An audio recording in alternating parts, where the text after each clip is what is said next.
What's up guys, Riku137 here, and today I'm playing a little bit of Kerbal Space Program. Kerbal Space Program is an indie game that I got started on after watching a couple of other people play it. It's actually a lot of fun. The whole basis behind it is to launch these little guys that you see here on the screen into space. These are the Kerbals, and you launch them from this planet back here into space and do anything. So with that said, we're going to get started. As you can see, I have two already going, but we're going to go with the live one because it's got no flights. So when you first open it up, you notice you have this long runway in the back here with this hangar. This is for making your space planes, which I'll get into later. But first things first is I'm going to build our first flight, which is going to be a rocket. So we're going to go into the vehicle assembly building and start working. First things first, you select your basic pod. I'm going with the Mark II just because. And then you can get your control with your SAS, which helps with maneuverability. It helps basically you control your rocket while in space. And we're also going to need some sort of fuel. Now let's go with this one. We don't want too much, but we don't want too little fuel as well. So actually, I'm gonna go with not that one, but yeah, this one. I like the look of that one. That'll provide us with a good amount of fuel. And then we're gonna go with this Rockomax Poodle engine. It's really effective once you're up into space, which allows you. It doesn't burn through fuel as fast as some of the others. Almost forgot, we're going to need some RCS fuel, so that way we have some better maneuverability while in space. So next thing, I'm going to start adding on some of my RCS thrusters. It's just a simple, easy grab, click, grab, click. That should be enough for this first little bit. Next thing is the coupler. Well, decoupler, so we can go between two different stages. And following that, we're going to need, of course, more fuel. So we're going to go with one of those. It's not the biggest, but it's not the smallest of the fuel tanks. It's a good medium-sized. And again, I think we're going to go with the Poodle engine just because of that. And then we're going to add another decoupler. Bring this whole thing up a little bit. And actually, I'm going to get rid of this whole section. I'm going to go with the big fuel tank and make this just the bottom, have this a two-stage rocket. You don't need all that much to get up into space and orbiting the planet, which is my goal for today. And I'm going to take one of these main cell engines, which are the basic engine that you want to use to get off the ground, and put that on the bottom of the fuel tank. I'm then going to take some decouplers, drop the number down to 3, and place these on with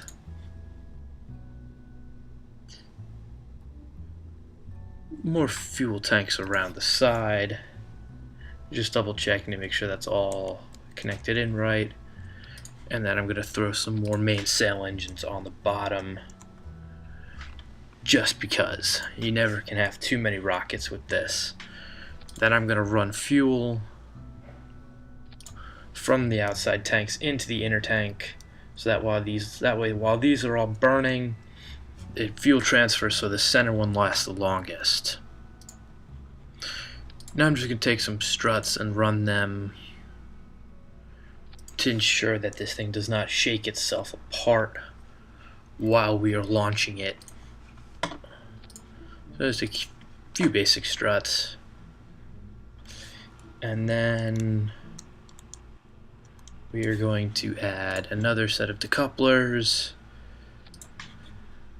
and then we're going to add a Rockomax solid rocket booster set.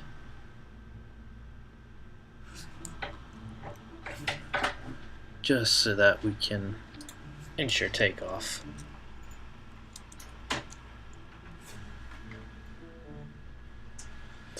Now we just gotta make sure the staging's alright, make sure all our mainsails fire at one time, and then our other engine fires at another time, and make sure all the decouplers go at the right spots. And finally we need the launch stability enhancer unit, just to make sure it doesn't fall apart on the launch pad. And we are going to call this one First Flight, just because it is first flight. Save it and launch it. As you can see from that little thing, I was experimenting earlier with rockets. This is kind of how my one was. So now we have our rocket on the pad, all locked in, ready to go. So we're going to throttle up, lock in our SAS, and take off. I'm then going to throttle down a little, so that way I don't burn up my mainsail rockets, which do have a tendency to overheat, the whole time watching my solid fuel to make sure I eject them at the right possible minute so I strip weight away.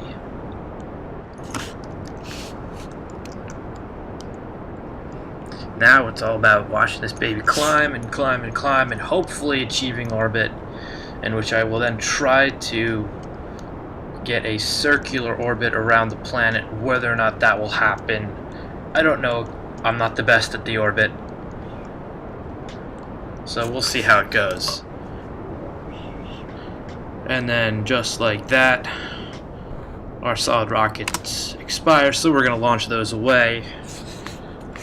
Throttle down a little bit more, saving some fuel. And now we are going to start a gravitational burn. This should help achieve an orbit. Hopefully at this next second, get those stripped away. Now we just keep burning.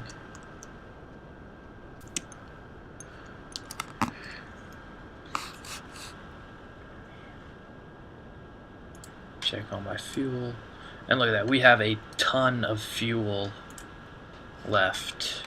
So I'm going to switch to my map and watch,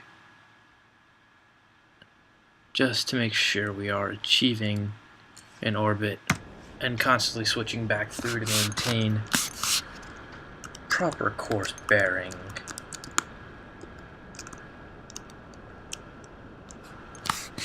I'm going to throttle up a little, but make sure I don't overheat my engine, because if I overheat my engine it will explode just the engine, and then I'll have this full thing of fuel, which will get pretty pointless. You waste the fuel, and yeah, last thing you want to do is waste fuel.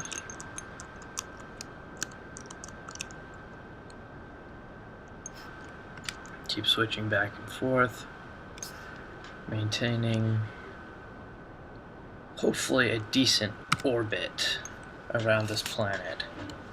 As soon as this fuel tank expires, I can detach it, and then we can work with our Poodle engine while in space.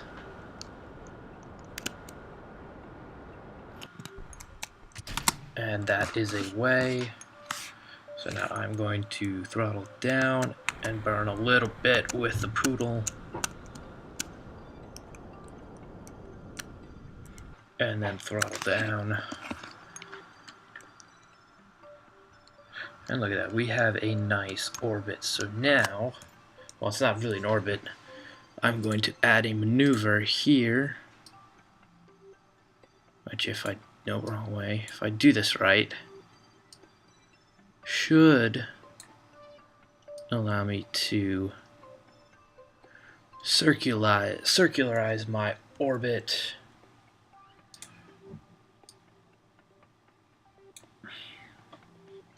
one.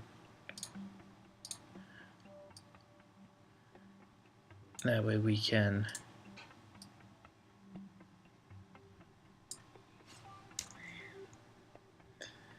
it's still gonna need some work, but we're gonna hit that maneuver.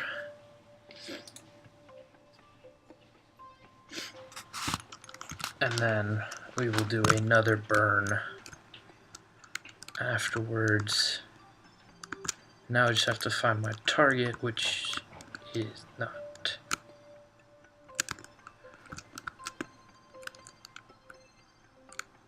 And that was my target. Alright, hopefully this thing stops spinning. I have about 2 minutes before I need to burn.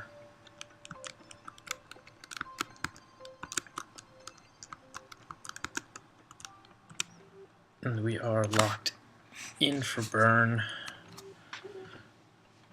Now we just time warp a little bit to get us closer to our burn point.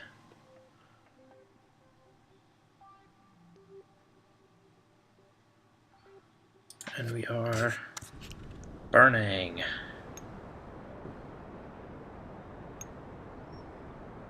This is going to be a big burn, so I'm going to use some RCS fuel just to help with the burn.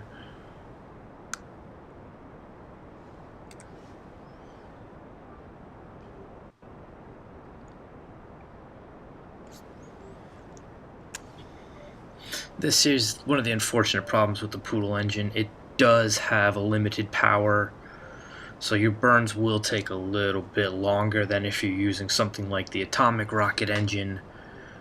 But the atomic rocket engine is, I found so far with what my experimenting was, it's good for in space, but not the best for big heavy crafts, which is kind of what I have right now.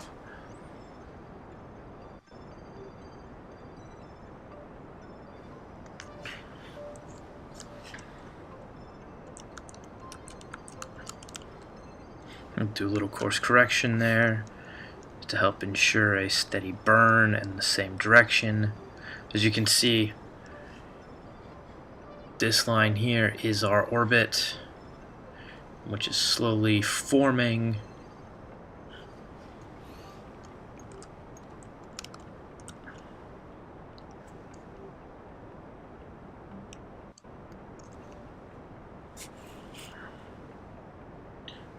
One.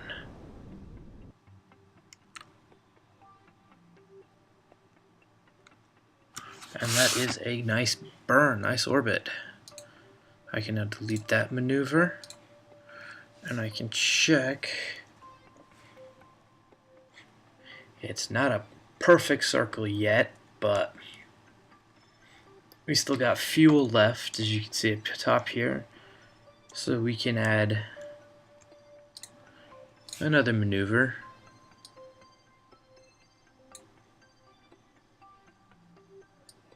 And attempt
As you can probably have guessed by this, I am not the best at the maneuvers and circularizing and getting a nice circular orbit. So I'm just going to let it go like that, and we can try in another episode to straighten that out, make it a better circle. So that's episode 1, guys. I'll come out with a new episode soon. Hope you guys enjoyed it. See you on the flip side.